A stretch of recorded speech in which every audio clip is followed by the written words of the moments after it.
先天脑瘫的他仅用5句话就轻松拿到了大公司的 offer。 Give me your worst route.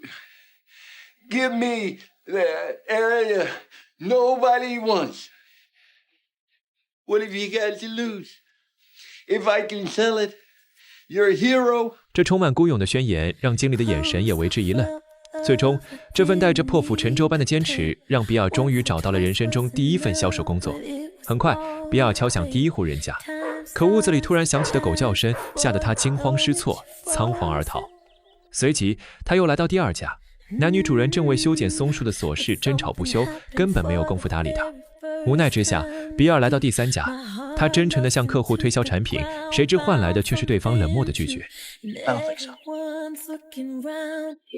比尔依旧步履坚定地敲响下一扇门，结果他刚扬起微笑试图开口，孩子就被他的佝偻身形吓跑。与此同时，狗子也趁机跑了出去。比尔只能再次以失败收场。一次次的失败如同沉重的打击，让比尔的内心充满了挫败感。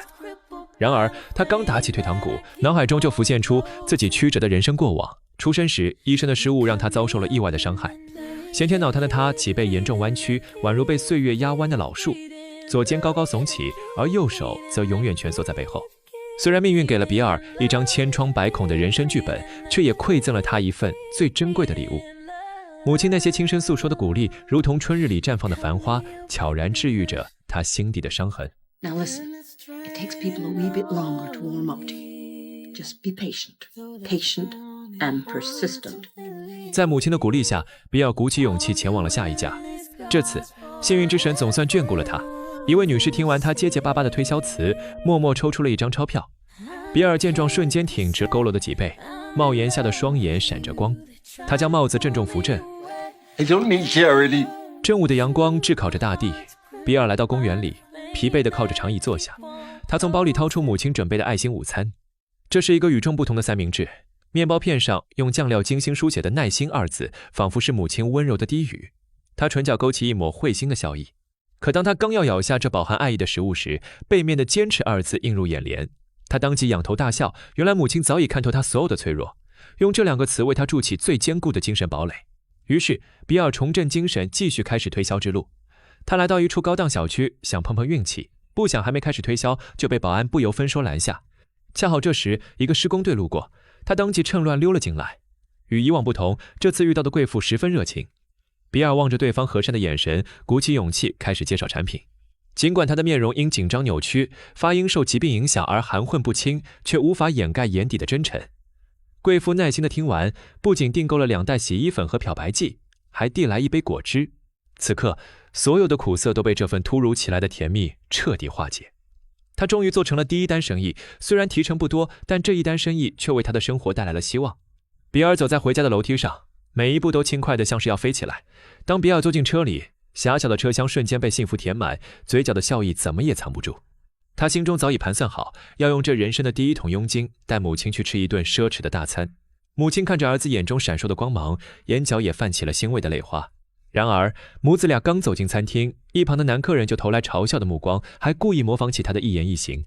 母亲不愿在这个大好的日子里生气，于是强压下怒火，拿出一个精致的盒子递给儿子。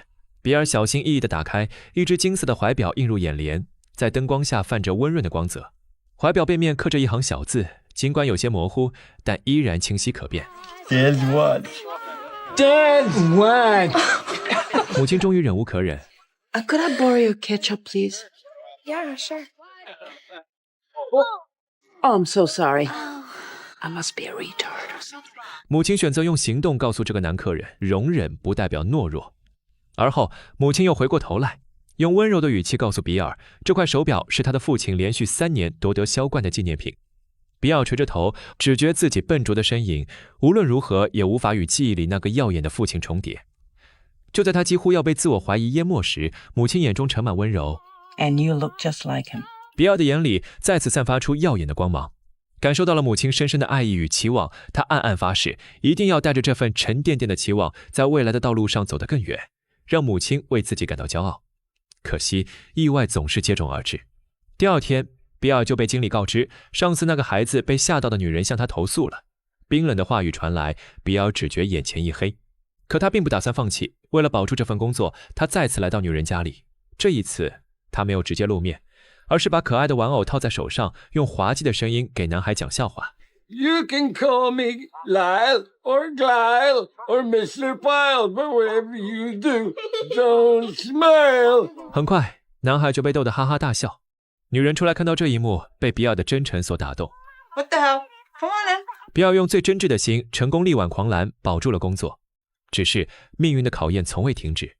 完成一天的工作后，比尔像往常一样在老地方等待母亲，可对方却迟迟没有出现。他回到家里，却不见母亲的身影。他找遍了所有可能的地方，依旧一无所获。比尔心中涌起一股不祥的预感，他立刻报了警。他握着听筒的手不住地颤抖，心脏在胸腔里疯狂跳动。然而就在这时，一位警察将母亲送回了家。原来母亲去了离家很远的华盛顿。当被问起原因时，他却笑着说只是去买鞋。比尔心中满是疑惑，因为华盛顿的街道上根本就没有鞋店。母亲对比尔表示了抱歉，并声称今晚要做他最喜欢的羊排。可母亲刚刚解冻的明明是鸡腿，比尔询问母亲迷路了为什么不打电话，没想到对方却说自己记不起号码了。这一刻，母亲像个无助的孩子，白发凌乱地粘在脸上，望着解冻的鸡腿，比尔突然发现母亲鬓角的白发又多了许多。那一刻，他终于明白，那个曾为他遮风挡雨的母亲正在被岁月一点点吞噬。几年之后，母亲的身体越来越差，比尔将她送到了养老院。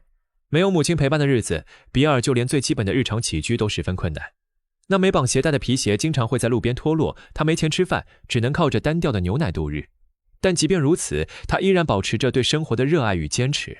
凭借着他的真诚和善良，命运在不经意间为他编织了一张温暖的网。热心的新朋友们像冬日里的炭火，总能在他最需要时送来关怀。善良的公交车司机会特意为奔跑而来的他多停留几秒。每次去酒店推销，他都会提前来到那里给服务员讲笑话。他们笑着帮他整理歪斜的领带，就连走廊里的保洁大叔也曾蹲下身，耐心地为他系好散开的鞋带。比尔是一个细心的人，会在每个帮助过他的人的口袋里留下一笔小费，不仅是为了回报大家的善意，也是维护自己的尊严。他也是一个推销高手。这天他走进一家花坊，想向老板推销打药机以及除虫剂，任凭比尔说什么，老板都不为所动。这时恰巧老板的朋友走来，比尔看着他们关系不一样，便极力向男人营销。就这样，比尔成功签下了一笔大单。比尔也是一个善良的人，在一次上门推销时，无意间碰到男人家里出现一个陌生的女人，可就在他离开以后，却发现男人的妻子带着生病的孩子提前回来了。为了不让孩子见到这残酷的一幕，比尔主动提出带其出去玩。妻子一开始是拒绝的，但从比尔的神情中，他明白了对方的用意。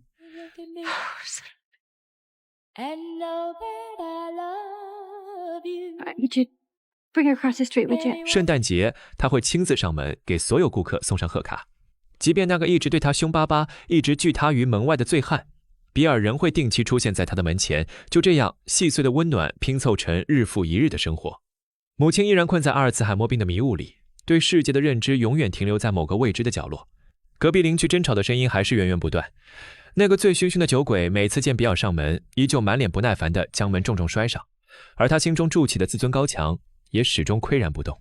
某个加班的夜晚，暴雨不断，归途偶遇的邻居热情招呼说顺路载比尔一程，他却突然固执地调转方向，顶着倾盆大雨朝相反方向走去。待邻居的车灯消失在雨幕，他才拖着疲惫佝偻的身影，深一脚浅一脚地赶往母亲的住处。当他气喘吁吁地打开房门，眼前的景象令他如坠冰窖。You'll be okay. Epilepsy, that's all. 比尔的眼眶瞬间泛红，心中翻涌着难以名状的愧疚与愤怒。他绝不能再让母亲在这样的环境中受苦。回到家后，他咬咬牙，在有限的预算里为母亲聘请了一位保姆。尽管经济并不宽裕，但他暗暗发誓，无论如何都要给母亲撑起一片安稳的天地。直到晚上他回到家，家里乌烟瘴气，母亲和保姆全都不知所踪。等他慌忙来到后院，却发现母亲穿着睡衣趴在地上拍照，一时之间比尔懊悔不已。为了给母亲更好的生活，他只能将母亲送到了高级疗养院。看着比尔忙碌的身影，母亲感觉心口像被塞进一团带刺的荆棘，每一次呼吸都牵扯着尖锐的疼痛。愧疚如同野草疯狂生长，于是他脱口而出 I'm a burden on you. Well, now we're even. 两人目光相撞的刹那，默契的笑意如涟漪般在眼底晕开。方才还缠绕心间的不安与烦恼，竟在这相视一笑间化作虚无。然而，这份释然背后，也意味着比尔肩头的责任愈发沉重。每一步前行都承载着更多期待。所幸，作为天生的销售奇才，他骨子里有着旁人难及的韧性。此后8年时光，比尔怀揣着12分的耐心，在销售战场上披荆斩棘，最终凭借永不言弃的信念，他成功蜕变，跻身顶尖销售精英的行列。高档社区的那位贵妇一直非常支持比尔，每次他去送货，都会热情地招待他。比尔微笑着取出公司为客户定制的精美挂历，这本在同行眼中不过是批量生产的普通赠品，却让眼前的贵妇爱不释手。他眼中闪烁着惊喜与珍视的光芒，仿佛捧着稀世珍宝。为了能多留他片刻，他赶忙追加了大量订单。随后，他温柔地凝视着比尔，轻轻将手搭在他的肩头，声音里满是不舍。Merry Christmas, Bill。可惜，沉浸在工作事务中的比尔却丝毫没有察觉到贵妇的心意，只是匆匆道别，转身离去。走到楼梯口时，比尔下意识地回头望去，只见贵妇静静伫立在原地，眼中全是落寞。这些年，比尔像永不停歇的陀螺，疲于生计。然而，命运的残酷总是猝不及防。他匆忙追赶生活的脚步，终究没能跑赢母亲病情恶化的速度。母亲的记忆越来越差，常常连比尔都认不出来，把他当成已经过世的父亲。为了延缓母亲心功能的衰竭，比尔咬着牙为他预定了心脏导管手术。高昂的费用如泰山压顶，囊中羞涩的他只能选择分期付款。财务部门的同事出于好意，劝他申请残疾津贴，可这看似体贴的建议，却像尖锐的刺，狠狠扎进了比尔敏感的自尊。 I have a job. I know. I'm a salesman for Watsons. 他固执地挺直脊梁，那道用尊严筑起的高墙，在这一刻愈发坚不可摧，任谁也无法撼动他不愿低头的倔强。这天，比尔不小心摔了一跤。就在这时，一个年轻的女孩出现在他眼前。原来几天之前，医生告诉他，因为长时间的送货，他的脊椎已经严重变形。医生建议比尔再雇佣一个人。比尔深知肩头沉甸甸的不仅是生活的重压，更是对病榻上母亲的承诺。于是他便在报纸上刊登了招聘信息。而这个叫雪莉的女孩正是来面试的。她雷厉风行的做事风格与恰到好处的幽默感，完美契合了比尔对理想搭档的所有想象。然而，就是当晚，比尔接到了来自疗养院的电话，听筒里传来的噩耗像一记重锤，将他砸进冰冷的深渊。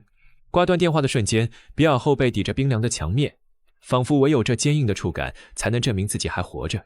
在母亲的葬礼上，比尔的面容像被定格的老照片，死寂的不见一丝波澜。这场突如其来的变故如一记闷棍，大得他措手不及，甚至来不及酝酿眼眶里的泪水。他木然地伫立原地，灵魂仿佛被抽离，只剩下一具空壳，在现实的惊涛骇浪中茫然无措。然而生活容不得喘息，客户的订单、未完成的销售计划都在催促他继续向前。直到某次上门推销时，他瞥见女人怀中熟睡的婴儿，那柔软的小脸和无意识攥着衣角的小手，突然勾起记忆深处母亲温柔的呢喃。比尔喉头发紧，藏在西装下的双手微微发颤。那些被他强行封存的思念，在这一刻如潮水般奔涌而出。这场注定失败的推销，终究还是成了情绪决堤的闸口。时光流转，比尔的生活里出现了雪莉，这位热情善良的女大学生，从最初的助手逐渐成为了他的密友。雪莉常常劝说比尔顺应潮流，用电脑替代那台老旧的打字机，可比尔却始终不肯舍弃。那台打字机陪伴他度过了无数个日夜，每一个按键的磨损都记录着他奋斗的痕迹。在忙碌的工作间隙，雪莉偶尔会借用比尔的浴室，那扇年久失修的木门总会让他春光乍现。比尔慌乱移开视线，却又忍不住透过门帘边缘捕捉那转瞬即逝的温柔光影。比尔虽然努力克制自己的目光，内心却渐渐泛起了涟漪。每当雪莉的笑声响起，他的心跳都会不自觉地加快。生日那天，比尔鼓足勇气向雪莉表白 You're the best thing that's ever happened to me, Shelley. 他的表述含糊不清，却饱含着真挚的情感。雪莉察觉到了他的爱意，可巨大的年龄差距和对亲情般的依赖，让他只能把这份感情深埋心底。为了维持现有的朋友关系，他笑着转移话题，拉着比尔去灯光下跳舞狂嗨。那一刻，比尔眼中的失落一闪而过，却依然配合着雪莉的舞步强颜欢笑。没过多久，雪莉毕业了。当他穿着学士服，笑容灿烂地接过毕业证书时，比尔坐在人群中，眼中满是欣慰与骄傲。在庆祝成功的那一刻，雪莉激动地张开双臂，紧紧拥抱了比尔，眼中闪烁着感激与喜悦的光芒。怎料下一秒，一个年轻阳光的男孩冲了过来，一把将雪莉高高抱起。两人脸上洋溢着幸福的笑容，笑声清脆而响亮。这一幕像一根尖锐的刺，狠狠地扎进比尔的双眼。他站在原地，看着两人相拥的身影，心中泛起一阵酸涩。原来有些爱，从一开始就注定只能成为记忆里静默的旁观者，无法言说，也无法触碰。再次面对雪莉时，比尔努力扯出一抹微笑，那笑容却比哭还难看。他静静地看着雪莉离开的背影，心中翻涌着无尽的痛苦与不舍。晚上，雪莉来为比尔打扫屋子，两人交谈间，那台从未出过差错的老打字机居然意外卡壳。雪莉趁机再次建议他换台电脑，且不要担心价格，因为自己男友做的就是这门生意。他走上前去，正要指出老打字机的所有不堪，却发现比尔正在折腾他早已完成的预购清单。他这才意识到自己的好意一直以来都与比尔的自尊相撞。这些年来，比尔一直遵循着过时的工作方式，他责怪雪莉自以为是的好意是在帮倒忙。雪莉见他准备离开，便向他道歉，但不是为了预购清单这件事，而是他要告别比尔，去奔赴全新的生活了。公司年会上，比尔被新来的经理看不起，对方不理解为何要把他这样一个老古董留下来，结果接下来的一幕却让经理狠狠打脸。主持人宣布比尔获得了年度销售冠军，场下一片沸腾，所有人都在为比尔欢呼庆祝。谁能想到，这个从出生便被脑瘫束缚，连简单话语都说得磕绊艰难的人，竟在竞争激烈的销售战场写出属于自己的传奇。比尔上台领奖时的声音有些颤抖，不过眼神却无比坚定。I love being a salesman. My father was a salesman. I wish he could be here. And my mother, who taught me patience and persistence, and who would never let me be ashamed. I wish he could be here today. 掌声如潮水漫过礼堂，却冲不散比尔心底对母亲的思念。酒杯太浅，敬不到来日方长；时光太短，走不到白发苍苍。那个用番茄酱在三明治写下箴言的女人，终究没能亲眼见证儿子的荣光。这天，比尔来找高档小区的那位贵妇，可屋内出现的却是陌生面孔。贵妇的儿子告诉他，他的母亲已经去世了。当看到储物间里堆满的清洁用品时，比尔才恍然大悟。原来贵妇这些年买下的滞销商品是沉默的爱意堆砌的城堡，但他却一直没有理解这份爱。此刻他的心中空荡荡的，仿佛失去了什么重要的东西。6年后，随着科技的飞速发展，公司上门推销的业务逐渐被电话与邮件取代，比尔成了唯一一个与时代格格不入的业务员。尽管经理允许他在所剩无几的销售岁月里坚持上门推销，奈何现实的困境却越来越严峻。他的办公室被改造成了杂物间，产品目录卡被当作垃圾丢弃，就连曾经熟悉的客户也渐渐习惯了线上购物。比尔看着曾经堆满文件的办公桌，如今堆满了杂物，心中充满了失落。看到那些坐在长椅上被时代淘汰的老人，他知道属于他的时代正在慢慢远去了。也就在这时，比尔没有注意到迟来的巴士。在路人诧异的目光下，比尔不幸住进了医院，但万幸的是，他只是轻微骨折。保险公司因比尔没有走斑马线，只愿赔付1半的费用。雪莉想要为他争取全额赔付，却还是被比尔拒绝了。It was my fault. I was crossing in the middle of the block. 为了支付另一半费用，比尔不得不卖掉自己的房子。没过多久，比尔出院了。雪莉本打算继续照顾他，可比尔却因无法支付工资，执意让他离开。殊不知，在雪莉眼里，他们早已不是主仆的关系，而是可以倾心的朋友。后来在租房子时，比尔发现价格低到离谱，他这才发现自己的房子被雪莉买下。要强的自尊让他误以为这是怜悯的欺骗，愤怒地与雪莉决裂。可雪莉却告诉他，我把你当作我在乎的朋友，正常人是需要相互帮助的。就这样，两人不欢而散。隔天一早，比尔在餐厅里用餐时，看到一个男人对着空气自言自语，又看到白领熟练地使用电脑办公，电视上大力宣传着互联网的便捷。这一刻，他终于意识到自己的时代已然落幕。他回到曾经的办公室，正式告别了这份坚守了42年的工作，也正式告别了自己的过往生活。回归平凡生活的比尔，内心却始终无法平静。直到有一天，一位中年男人敲响了他的房门，正是比尔第一天销售时曾吓哭过的男孩。如今的男孩已是波特兰报社的新闻主编，他想记录比尔上门推销的故事，以此来纪念传统的销事，不料却被比尔一口回绝。然而第二天，雪莉竟带着报纸来恭喜他。报纸上这样写道：I never really took notice until he wasn't there anymore. This odd man with the funny walk and the briefcase and his hat said just so, an invisible thread in our neighborhood, which tied us together. bringing us news. Who died? Who moved away? We just got married. 这篇报道让比尔重新审视了这份工作的价值。上门推销的人情味是电话邮件永远不能替代的，自己存在的意义也永远不会被时代所抹杀。于是他找到经理，想要重新上任，却被告知公司已经终止了上门推销的业务。就在他失望的离开时，迎面走来的公司老总夸赞那份报告写得很好，并打算在股东报告中将这个故事放上去。起初，比尔认为这对他毫无用处。然而，当他坐上缓缓行驶的公交车时，窗外却突然出现了经理拼命追赶的身影。原来，老板为了提升公司形象，决定让比尔继续从事他的上门推销业务。这一次，他主动找到雪莉，正式接受了对方的善意，重新走在熟悉的街道上。比尔的脚步依然蹒跚，脊背依然弯曲，但他的眼神却充满了坚定与温暖。他知道自己不仅是一个推销员，更是社区情感的纽带，是人与人之间温暖的传递者。他敲响每一扇门，不再只是为了推销产品，更是为了传递那份人与人之间的关怀和温暖。这是一个真实的故事。为了纪念比尔这位传奇推销员，沃特金斯公司甚至以他的名字命名了官方网址。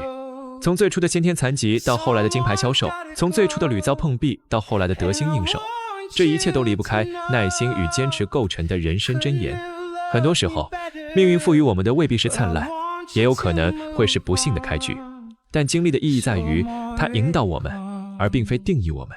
深渊可以凝视，但请不要驻足。这个世界就是这样，我们会认识形形色色的人，会遇到无法解释的恶意，会感到失望。但是只要过去了，我们就会发现，其实那些人、那些事都是在提醒我们，人生漫漫，万物皆有回转。当余味苦涩，请相信一切皆有回甘。